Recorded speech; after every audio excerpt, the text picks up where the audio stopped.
গতকালকে একটা ঘটনা ঘটে গেল, বগর শব্দটা ওনার খুব সেন্সে লেগেছে, মাইন্ডে লেগেছে। বিএনপি চেয়ারম্যানই করে একদিনই, ইসলাম একদিন। উত্তরের আগেই তো বগর করতেছেন। আমার খবরদার, ল্যাঙ্গুয়েজ সোজা করেন না, সোজা করে দেবো কিন্তু একদম। ল্যাঙ্গুয়েজ সোজা করে বলেন, ল্যাঙ্গুয়েজ সোজা করে দেবো কিন্তু একদম।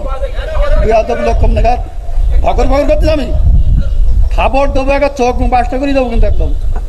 গতকাল কবির বিন সামাদের যে সাতক্ষীরায় ঘটনা মাহফিলে, এটা কি নিয়ে ঘটলো আমরা একটু শুনে আসি।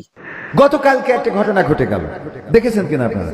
শেষ করে দিলাম, দেওয়ার পরে উনি বললেন আমার একটু প্রশ্ন আছে, একটু শোনেন। কি তো আপনাদের মধ্যে এত মত কেন, এত পথ কেন? সূরা ফাতিহা 5 জন আলেম, এই সেই মোবাইলে দেখেছে যে 5 জন আলেম, বিখ্যাত আলেমদের মধ্যে 2 জন বলতেছে সূরা ফাতিহা না পড়লে নামাজ হবে না, আর অন্যরা বলতেছে সূরা ফাতিহা ইমামের পিছনে পড়ার দরকার নাই।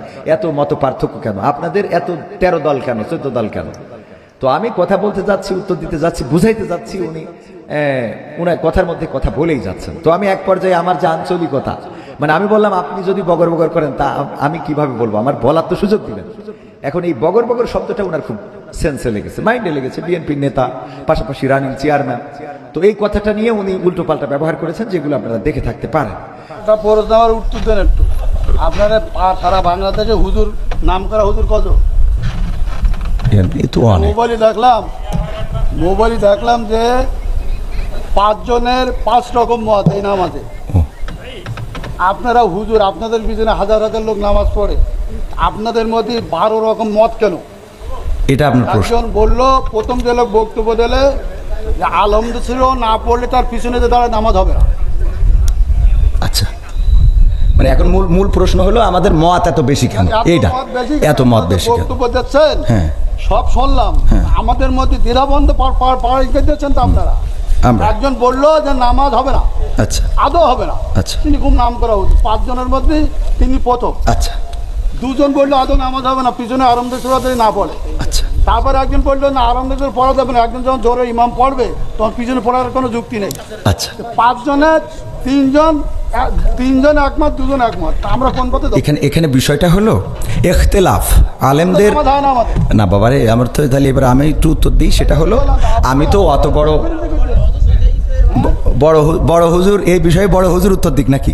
আমি শুধু এতটুকু বলি, সেটা হলো ইখতিলাফটা, আলেমদের এই ইখতিলাফ, এটা এখন শুধু না, বিশ্বনবী সাল্লাল্লাহু আলাইহি সাল্লামের সাহাবীদের যুগেও ইখতিলাফ ছিল। এটা মত পার্থক্য থাকবে। আপনি একজন চেয়ারম্যান, বাংলাদেশে অসংখ্য চেয়ারম্যান আছে না নাই? তো সব চেয়ারম্যান কি একই সুরে কথা বলে? বলেন। ইসলামের মধ্যে ভেদাভেদ হবে কেন? চেয়ারম্যানই করে একদিনই, ইসলাম একদিনই। আপনারা তো বুঝাইতে পারবেন না। আমি যদি বলি, যেমন আপনি একজন আলহাজ মানুষ, দেখেন আপনি সব বাদ দেন, ইসলামের বেসিক কিছু নিয়ম আছে। ইসলামের কোনো সম্পর্ক? আচ্ছা, ইসলামের তো আপনি হজটা করেছেন, তাই না? হজ করেছেন না? আমি যে প্রশ্ন আপনার কলম, এখানে 6 জন লোক আছে, আপনি সঠিকভাবে উত্তর সঠিকটা আপনি তো উত্তরের আগেই তো বগর করতেছেন। আমার আপনি সঠিকটা আপনি তো উত্তরের আগেই তো বগর করতেছেন। আমার উত্তরের আগেই তো বগর করতেছেন। আমার উত্তরটা দিতেই দেন, আমার কথা তো বলতে দেবেন। তা বলতে না দিলে আমি কি করে বুঝাবো? কথা বলিছেন, বলো। খবরদার, ল্যাঙ্গুয়েজ সোজা করেন না, সোজা করে দেবো কিন্তু একদম। ল্যাঙ্গুয়েজ সোজা করে বলেন। আমি বলছি আমার কথা তো বলতে দেবেন। ল্যাঙ্গুয়েজ সোজা করে দেবো কিন্তু একদম। লক্ষম নাগাদ ভগর ভগর করতে আমি খাবার দেবো, একটা চোখ বাসটা করে দেবো কিন্তু একদম। আমি প্রশ্ন করলাম, একজন লোক বলতে আলহামদুলিল্লাহ নামাজ পড় না, শুরু না বললে নামাজ হবে না, ফালতু করতে। আমি বলছি আমার উত্তরটা তো দিতে। কোন জায়গায় কি বলতে জানি যাই, কথা কি লেগে বলে জানি যাই, কম নাগা।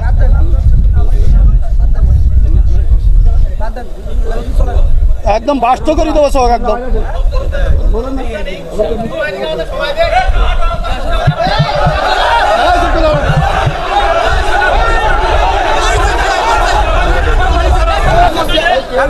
আমি প্রশ্ন করছেন না, আমি প্রশ্ন করছেন না, সে বলছেন না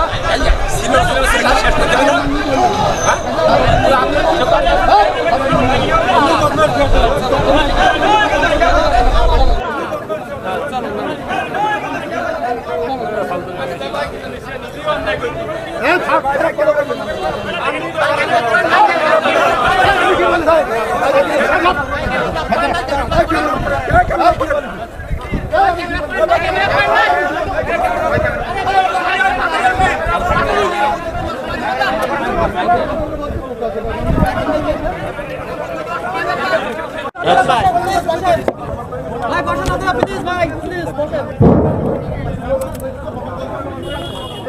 আমরা শিক্ষিত মানুষ, আমরা আলেম, আমরা সমাজের প্রতিনিধি, আমাদের কিছু ভুল আছে, কথাবার্তা বলতে হবে মানুষের পেটে। এই পৃথিবীতে অনেক কথা ক্যামেরায় সব ধারণ হচ্ছে, আপনারা শুনে রাখবেন আমাদের কোনো ভুল আছে কিনা। সাহেব চেয়ারম্যান সাহেব কি কথা বলেছেন আর আমরা কি উত্তর দিয়েছি এগুলো আপনারা বিশ্লেষণ করবেন, দেখবেন। আপনি এখনই আলোচনা করবেন আমাদের মাহফিলের প্রধান বক্তা মাওলানা মাহবুবুল আলম সাহেব। আমি হুজুরকে আলোচনা করার জন্য বিনীতভাবে আহ্বান করছি। আজকের মাহফিলের প্রধান বক্তা উনি স্টেজে ছিলেন। চেয়ারম্যান সাহেব কি প্রশ্ন করেছেন আর উত্তরটা কিভাবে দিয়েছে, হুজুর স্টেজে ছিলেন, বড় হুজুর। আমরা কেউ আর কোনো সাউন্ড করবো না।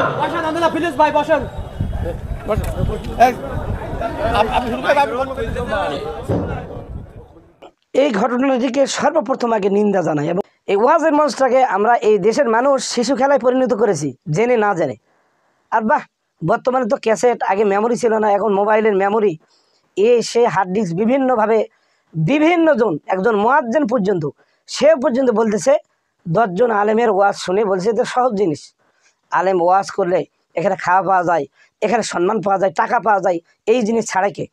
এই জন্য দেখা যাচ্ছে যে একজন সাধারণ কোনোরকমভাবে একজন হাফেজ বা কারি বা একজন মৌলবী, সে একটু কথা বলতে জানে, ওই বলছে যে আমি বক্তা, বাস দৌড়ে গিয়ে একটা মাহফিলের স্টেজে সে বক্তা হিসাবে সেখানে চড়তেছে।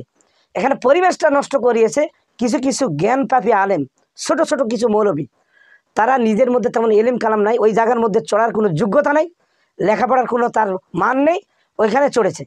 চড়ে এখন শুরু করেছে উল্টাপাল্টা। আমরা জনগণ মনে করি ওরে বাপ, অমুকের কণ্ঠ সুর ভালো, অমুকে খুব লম্বা কিচ্ছা বলতে পারে, অমুকে হাসাইতে পারে, কমেডি ফানি সব দেখা যায় করে এখন এই বক্তার মঞ্চটাকে একেবারে আপনার মাটির সাথে মিশিয়ে দিয়েছে এই সমস্ত নিম্নমানের কিছু হুজুররা। এই দেশের মানুষকে সচেতন হতে হবে যে সত্যিকার আমরা যদি মঞ্চে যোগ্য আলেম ওলামা তুলে দিতে পারি তাহলে এ দেশে যোগ্য ওয়াজই হবে। যোগ্য আলেম ওলামা আমরা উঠিয়ে দিতে পারি না, বিধায় ওই আবল থাবল মাথা মোটা ইত্যাদি উঠিয়ে দিচ্ছি। দেওয়ার পরে কি হচ্ছে, সেখানে গিয়ে তাদের মন মতো তার জ্ঞানের পরিধিতে কম, সে বিভিন্নভাবে বক্তব্য দিচ্ছে। আমি কবির বিন সামাদকে বলতেছি না, আরও বিভিন্ন রয়েছে। এখন বিশেষ করে আলেম ওলামাদের এদেশের সোচ্চার হওয়ার দরকার। আপনার বিভিন্ন সেক্টরে আলেম ওলামা আছেন, কেউ ইমামতি করছেন, কেউ মাদ্রাসার মহতামিম আছেন, কেউ মাদ্রাসার প্রিন্সিপাল আছেন, মাদ্রাসার বিভিন্ন দায়িত্বে আছেন এবং বিভিন্ন গ্রামগঞ্জে অনেকে আছেন। আপনাদের উচিত এ জেনে শুনে বুঝে একটা মাহফিলের বক্তা ঠিক করা। যেই বক্তার মধ্যে এলেম নাই, যেই বক্তা সাধারণ একটা কিছু অন্যদের নকল করতেছে, আপনার তার পিছনে পাগল হয়ে গেছেন, আপনার আমলিয়াত এলেমের বক্তা নিয়ে আসতে পারতেছেন না। কেননা আপনারা কমেডি দেখবেন, ফানি দেখবেন, বিভিন্ন হাসি তামাশা করবেন ওই মাহফিলের মঞ্চে, এই জন্য আপনারা নিয়ে আসতেছেন। এই কারণেই বর্তমানে এই ঝামেলাগুলো বর্তমানে দেশের মধ্যে খুবই শুরু হয়ে গেছে। এই সমস্ত টিকটকার, ক্রিকেটার, বিভিন্ন চাকরি, মাস্টার ইত্যাদি ইত্যাদি যারা বিভিন্ন কাজে লিপ্ত, তাদেরকে আপনারা মাহফিলের মঞ্চে এসে বসে দিয়ে আলেম ওলামার সম্মানকে ধূলিসাৎ করে দিয়েছেন। কেন করবেন? আলেম ওলামাদের একজন আলেমের ল্যাঙ্গুয়েজ অবশ্যই তার হেকমতপূর্ণ হবে। আল্লাহ তাআলা বলেছেন উদউ ইলা সাবিলি রাব্বিকা বিল হিকমা ওয়াল মাউইযা। তো এই যে মাউইযা মানে এখানে ওয়াজ, তোমরা ওয়াজ করো, হিকমতের সাথে মানুষকে দাওয়াত দাও। জ্ঞান পাবি শিশুদের মতো অবস্থা করায় বড় বড় আলেম ওলামা বহুত রয়েছে, দেখেছি। তারা আফসোস করে আমাকে বলেছে, আমি বাংলাদেশে বিভিন্ন জায়গায় ওয়াজ করতে গিয়েছি, বিভিন্ন মাহফিলে গিয়েছি, তারা আমাকে বলেছে হুজুর আমি এদের এই অবস্থা থেকে আগে বয়ান করতাম, এখন বাদ দিয়েছি। কারণ মুয়াজ্জিন আমাদের সাধারণ একজন মুয়াজ্জিন, সে দাখিল পাশা নয়, সে হাফেজও নয়, কারিও নয়, কোনোরকমভাবে কোরআন শরীফ পড়া জানে, সে এরকমভাবে মোবাইলে ওয়াজ শুনে শুনে হুবহু একজন বক্তার ওয়াজকে নকল করে সে বলতেছে এখন আমরা আলেম ওলামা ওর কাছে ফাও, আমরা আলেম ওলামার কাছে ওর কাছে কিছু নয়। তো সুপ্রিয় দেশবাসী, আমি এখন বলতে চাই যে এই সমস্ত মাহফিলে আপনার যোগ্য আলেম আনবেন, আর বিশেষ করে আপনারা চেষ্টা করবেন এই সমস্ত মাহফিলে যাতে করে বাতিলপন্থীরা তারা সভাপতি, প্রধান অতিথি এগুলো যেন না হয়। একজন মাহফিলের মঞ্চের বক্তার পাশে বসে থাকবে একজন কামেল পাশ, টাইটেল পাশ, দাওরা পাশ, আলেম ওলামা হুজুর, তারাই বসে থাকবে। নেতার তো এখানে জায়গা না। নেতার যদি তার প্রয়োজন হয় যে আমি সকলের কাছে পরিচিত হব, আমার ভোটের দরকার, ওই আলাদা করে মানুষ ডাকুক, ওইখানে মঞ্চ করুক, জনগণের টাকা দিয়ে জনগণ 10 টাকা 20 টাকা তাদের শ্রমের পয়সা, ভ্যানওয়ালা, কুলি, মজুর সকলে টাকা দেয়। আর এই টাকার এই মাহফিলে গিয়ে বড় বড় বাত করে, বড় বড় কথা বলে ওই নেতা, মাত্র 5,000 টাকা দেয়। অথচ একটা মাহফিলে খরচ হয় 2 থেকে 3 লক্ষ টাকা, অনেক অনেক মাহফিলে 4-5 লক্ষ টাকা খরচ হয়। এত শ্রম, আর একজন নেতা এসে 5,000 টাকা বা 1 টন বা হাফ টন গম দিলে সরকার দিয়ে ওরা এখন নিজের পরিচয় করতেছে ওখানে। বাদ দেবেন আপনারা, যদি পারেন জনগণের টাকা দিয়ে হুজুর, আলেম এই সমস্ত সব কিছু বাদ দিয়ে সহিভাবে যদি মাহফিল করতে পারেন করেন, না করলে বাদ দেন। এই সমস্ত আপনার বাতিলপন্থীকে এনে মাহফিলকে বিতর্কিত করবেন না এবং মাহফিলের পরিবেশকে নষ্ট করবেন না। এটাই দেশবাসীর প্রতি উদারত আহ্বান। সকলে ভালো থাকবেন। আসসালামু আলাইকুম ওয়া রাহমাতুল্লাহি ওয়া বারাকাতুহু।